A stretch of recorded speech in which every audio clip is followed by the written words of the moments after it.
Hello and welcome to Real Opinions. It's James here, and today I'm going to be talking about Aardman. Aardman is the latest effort from British animation masters Aardman, of course multi-Oscar winning Aardman, and the film centres on a group of cavemen who are desperately trying to reclaim the land of theirs, which has been cruelly taken away by new settlers who are keen to mine the land for bronze, and in trying to get it back they go to some quite unusual lengths. So this film is directed by Nick Park, and it's his first step behind the feature film camera since 2005's Wallace and Gromit: The Curse of the Were-Rabbit, which for me is, well, I think the best thing that Aardman have ever done. It's a fantastic film. But Nick Park is of course Mr. Aardman himself, so I was quite looking forward to seeing him back behind the camera, although it should be said, you know, how much credit can go to a director on a stop motion film where there's scores and scores of people working on it. It is hard to say, but anyway, I was still looking forward to it for that reason.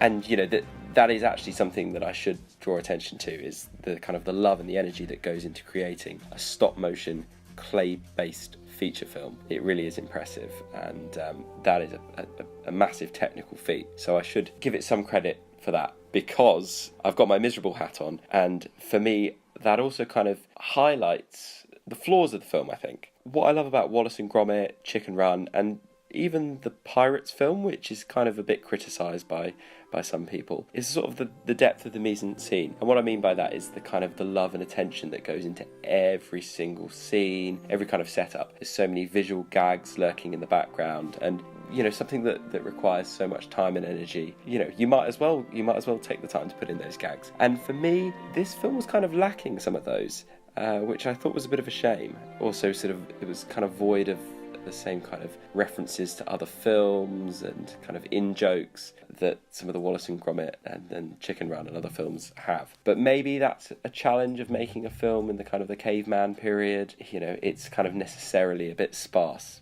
but still, there we go. I don't think historical accuracy was the main objective of this film from Aardman. But yeah, what does seem crazy to me is all this time and energy's gone into it, but the script, which is the kind of the one, I don't want to say it's the easy thing, it's certainly not the easiest thing, but you know, you should start with a good script if you're going to be putting in hours and hours and hours of animation. And for me, it was just quite bland, really. It didn't have the kind of US clamouring that Flushed Away has. It is very British, which I liked, but the script is just quite weak, really.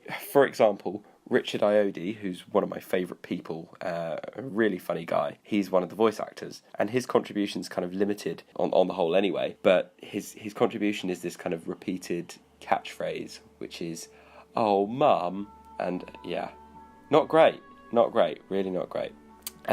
But yeah, aside from Ayoade, there's other bigger screen talents lending their voices to the film, and it's quite easy to forget that Eddie Redmayne is the voice of the main character, Doug. He does it quite well, I suppose, because you can't tell. It's not very obvious that it's him. On the other hand, Tom Hiddleston plays the film's villain, Lord Knuth, and his accent is kind of strange. It's a sort of mid-channel French British mess. I don't really know what they were trying to achieve with it, but yeah, it wasn't great. It was just a bit weird. The film does have some funny moments, of course, you'd expect that. Lord Knuth is a funny character.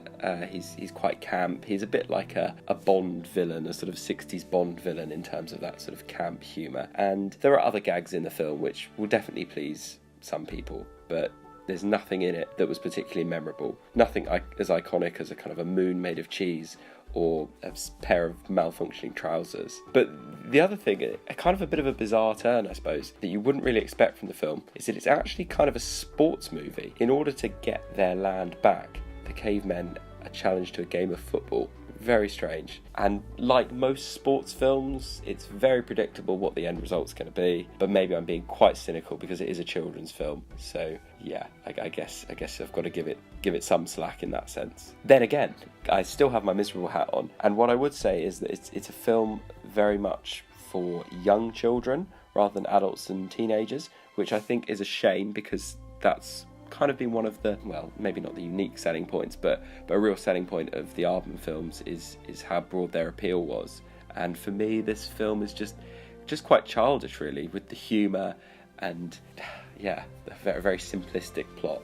And yeah, it was a real shame. So yeah, if you're looking for a film to take the kids along to, then I think it's fine. children will love it, but if you're looking for some entertainment yourself, then it's probably best to look elsewhere. And if, like me, you're a 23-year-old thinking of attending a children's movie by yourself, then maybe you should think again about your life and about your film choices. Anyway, it's a solid enough watch, but for Aardman fans, it's pretty disappointing. And for that reason, it's a 6 out of 10 for me. Thanks for watching, and please do subscribe to our channel for further misinformed but very much real opinions.